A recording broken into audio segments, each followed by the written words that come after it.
And then suddenly I could hear in the hallway the doctors talking, and I heard, oh my God, this might be the biggest lesson of the day. I've had a quite challenging past 3 years. Well, 2 pregnancies. We got a new business with my husband. We're both veterinarians, and we bought a veterinary hospital, and that came with a lot of stress. As a vet, we deal on a daily basis with a lot of difficult situations. As a doctor, we're going to deal with difficult news to announce, or we might have to put down a pet. So it is a challenge by itself, but when we took over the ownership of the hospital, things changed where there were more stress added to it, dealing with potential difficult clients or dealing with your staff and the drama that can happen at times. And it did take quite a toll on me for these 3 years between dealing new things at home with 2 new babies and having to deal with this at work. I had finally a day off, which did not happen often, and I brought my daughter, who was 9 months at the time, to a mommy and me class at the swimming pool. We used to do that, and that was something really relaxing for me, especially because the day before we had to deal with a very aggressive client. It had been on my mind all night. I did not sleep well, and everything went great. We got out. I showered my baby. I had received over that past hour numerous text messages from my staff telling me that this client was continuing to harass them and that we might have to actually call the police. And as soon as I put the phone down, I felt a weird sensation in my chest. And I was like, that's a little unusual. But decided to kind of go on with what I was supposed to do. So I hopped in the shower, and in the shower I started having horrible chest pain. It's hard to describe. I think the best way to describe it is I had an 18-wheeler sitting on the top of my chest. So first the pain, then I start getting short of breath. I'm having major difficulty breathing. I had a very small history of panic attacks, so I was like, well, maybe this is just another one. And I tried to do my breathing exercises that I used to do to try to calm me down, but this time nothing worked. It's like it got completely out of my control.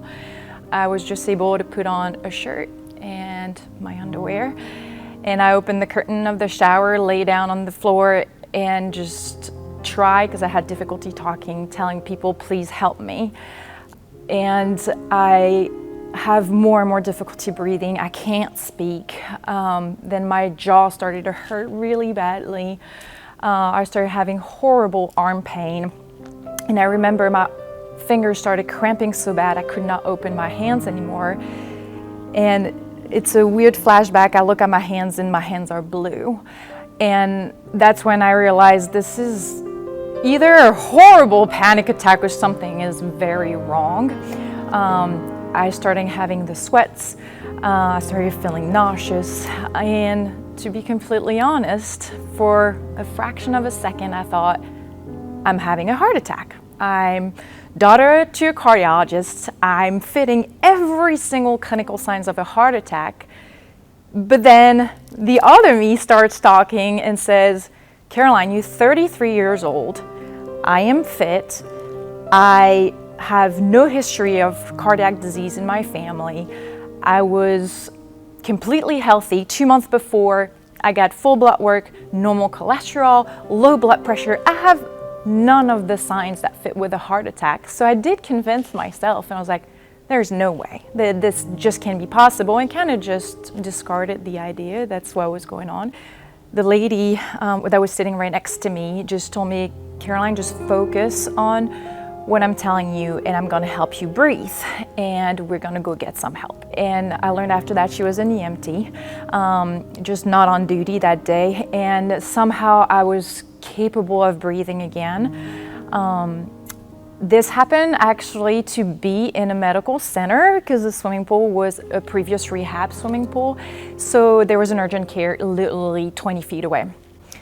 And all I could think about was my daughter, my youngest daughter that was with me. And I literally pointed at her, and thank God everybody knew me for a while, and they were like, we're gonna take care of her. And I just remember pointing at the milk in the bag and just saying, hungry, milk, like that's all I could say. And I was so worried to leave my baby.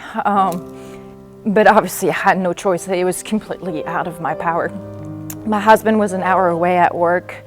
So they called him and they just took my vitals and said, you're doing okay, you look like you're stable. And the first thing the doctor asked me is like, do you have a history of panic attacks? And I said, yes. I was like, yes, I do. And do you think this is it? And all I said was, I think it's the worst one I've ever had because it's never been that bad, but I guess I have great reasons to. So yes, that's probably a panic attack. The doctor was actually pretty good in the way he approached the problem and told me, I think this is a panic attack. However, you're having chest pain and there's a protocol that we follow. So we're gonna go ahead and run some blood work, a urinalysis. We're also gonna do some chest x-rays and an EKG. So I was placed in a room, no IV catheter, no button to be able to call. I mean, that's not the emergency room, that's the urgent care, I understand. Strangely, other signs though started to show where I had a lot more sweats and then I started vomiting. And one thing that I will remember forever is as much as most of the staff was wonderful and very caring, this nurse was not as compassionate, and I think I was disregarded as this baby who's having an anxiety attack and is saying she is in so much pain. And she told me I need a urinalysis.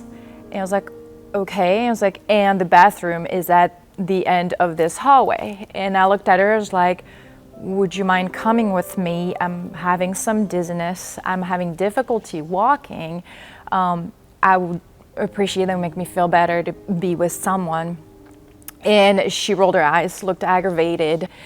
And she walked with me down the hallway about halfway and pointed at the bathroom, was like, this is over there. I went to the bathroom, I almost passed out, had difficulty coming out, and when I came back, I had to ask her, I was like, excuse me, where is my room? Pointed at my room and told me, and you need to go at the other side of the hallway to put your urine on this table over there. And I remember thinking it was so far, and I had nobody, so I just went and came back and made it back to my room. My husband was back by then. The doctor comes in and tells him this is an anxiety attack, like she might need to go see someone if it's causing that bad of signs, but we'll run the EKG, we'll let you go. And in my bad luck, I was lucky enough that my ECG was horrible. And I do believe it saved my life in a weird way, but they hooked up the ECG and I was trying to peek at it because I have a background in cardiology doing echocardiograms in people for some time, but I could not see, but I could tell the nurse was acting a little strange. And she left, and then suddenly I could hear in the hallway the doctors talking, and I heard, oh my God, this might be the biggest lesson of the day. And I think this is it. This is crazy, she's so young.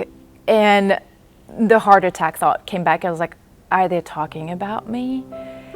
And I was right. The door opened and I could tell in the face of the doctor, like, okay, there's more to it. And he told me, he was like, I think you're having a heart attack, but I can't test your troponin here because it's an urgent care and we have to transfer you. So after almost 4 hours in an urgent care room, I found out that I was possibly having a heart attack. I was able to look at my EKG and I had ventricular tachycardia, which is one of the arrhythmia you can have possibly before cardiac arrest. They put all the defibrillation, deal on my chest and told me the ambulance is going to be here in 5 minutes. You're being transferred to the hospital. We got to the hospital and I met a wonderful cardiologist and I would be forever thankful. The guy literally came in and was like, I looked at everything and it can be only two things. You either have SCAD or you have Takotsubo, the broken heart disease. In the mix of all this, my husband is begging me to call my dad. I don't want to call my dad because I know he's gonna feel awful. He is far away, he can't do anything. That's his thing, that's his specialty. And my husband said, I would never forgive myself if I don't make you call your parents right now. And I think that hit me finally that, okay, this is how bad the situation is. I was within probably 40 minutes, not even in the catheter lab. I remember my husband kissing me goodbye, and I remember thinking, like, it's not gonna be the last time, it can't be, you know, but the thought went through my head, am I gonna get out of the cath lab? I don't know. I knew that it can aggravate sometimes to do the study, and some way, somehow, though, I don't know. I actually had a weird feeling of it's gonna be fine. And you're gonna be fine, you just have to trust the process, you're in good hands. I had a whole conversation with the guy who was doing my study, and it helped me a lot. He was like, what are you seeing? And I'm trying to look at the images. It's strange, I've become the doctor and I'm looking at the study, but I think it helped me kind of just deal with my own anxiety in the moment. And they confirmed my SCAD. They explained to me that the best route possible was no stent, which I called my dad after, who said the same thing. And I was like, okay, I'm okay with that. And everything went great. I was hospitalized for 2 to 3 days. However, I got back to my bad habits, and it's gonna probably sound crazy to a lot of people. But 36 hours after having my heart attack, I realized it was the day I was supposed to order medications for our hospital, which I'm in charge of. I could tell my husband was so aggravated and was like, are you serious? I was like, no, I'm serious. Like, what are you gonna do? Run without medications? I'm the only one who knows how to do it. So I'm sitting in my hospital bed and I'm working again. And he grabbed the cardiologist, and the cardiologist looked at me, and I think that's what I needed to hear, and it was like, Caroline, you could have died. You could have left 2 little girls without a mommy right now. And the fact that he said that about my kids, I suddenly realized that I was actually selfish. I was like, I need to be here for my kids. I want to see my kids grow up. And when I realized that, I think it hit me really hard, and I was like, I need to change everything, the way I live, the way I deal with my stress and my anxiety, just do anything I can to get better. And one of these things was education. And I started researching SCAD, and I started getting involved in support groups, and gives me a goal. And I'm only 9 months out, and every survivor is different, but I would say this thing might have been the best thing that's ever happened to me. I see it as a huge opportunity to make drastic changes in my life, reprioritize everything. Life is short, and I started hard work. I reached out to a therapist, which in a million years I never thought I would. One of the best decisions I've made as well, and I have no shame saying that. Everybody needs it, and it's just making you feel so much better on a daily basis. And the crazy thing is, I've had SCAD, and I feel the least stressed I have been in probably the past 10 years. Just seeing things differently. Don't see that as a curse. We all go through the phase of, you're angry, you know. I don't smoke, I don't drink, I exercise, I have zero reason to have a heart attack. You know, that's the first phase. You're so angry, it feels so unfair. But you can choose. You can choose to see it as an unfair situation that's ruining your life, or you can actually choose to see it as a blessing, something that opens your eyes about life and about how you should enjoy life, because it's much shorter than you think. Take care of the people that count. Stop wasting your time with people that cause drama in your life. Like, focus on the people that bring joy to others, you know? And I've done so much work. I've been more consistent with that work than I've ever been. And I know that's why it's like suddenly, okay, like I have the tools to be better. And realistically, do I think it could happen again? Yes. And I'm okay to say that it might happen again, but I'm strong enough that I'm okay with it. And if it does happen again, one, I think I have a lot more tools to deal with it. I'm not gonna wait 4 hours in the urgent care to tell the person, oh, I think I have a panic attack. And hopefully, with all the efforts that are being done, I'm hoping we won't ever have to do that again, and that every EMT is going to be aware of the disease, every fire department knows about it, every OBGYN is aware of that. They don't need to know what SCAD is almost, but that it could be like, oh, I remember someone talking to me about this disease, and this person has heart attack symptoms, which pretty much every doctor knows about, and having enough of a doubt to be like, let me reach out to a person that knows about it, or maybe just run troponins and refer the case, or send them to the emergency room who has seen that before. I hope I will get to see my kids grow.